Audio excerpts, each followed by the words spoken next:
We have another question. Thank you, ma'am. Regarding affordable housing in the city, I heard about stopping development, and if that's the strategy, then what would be the strategy to guarantee that there's enough affordable housing for city residents and their children? Well, that's real simple. That there's a mandate. There's a state mandate that we, federal mandate that we have to. The city is under the gun to make sure it takes place, and we will, and especially if I'm on the council, will assure that takes place. And I mean, there's a ratio. I'm not sure where we're at, but I know that it's something that's been discussed. I know Reverend Bennett speaks to it from the First Church up in across from the City Hall. He's spoken to it. He speaks in front of it all the time. And the council that's there right now is responsive to it. And we know what we have to do. And there is a mandate. And this city is mandated by a certain date to get it done. And they'll get it done.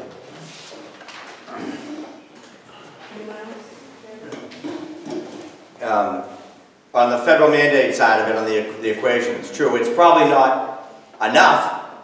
You know, I don't know if it would ever really be enough, but that goes actually to the federal side of the equation, where you got to get the congressmen involved, the senators involved. But here in Quincy, where the growth is like exponentially, and it's just our own children are not going to be able to afford to buy the houses that they grew up in. It's happening not just in this community. It happens in a lot of Somerville, Cambridge. I mean, it's happening all over the place. And, you know, we got to have creative ideas to figure out what are we going to do there. And are we going to try and bring in more commercial development to help offset the tax base for the residents, which is a good idea, and we try and do that. But, I mean, Quincy leads the South Shore in tourism and so forth, but according to the ledger, we lead them in tax increases too. The average homeowner in Quincy, since 2011, their tax bill has gone up $1,228. I mean, so where's the balance? It's very difficult to do that, and we do have to bring in development, but it has to be smart growth. We have to figure out and look at it first and say, do we really need this now?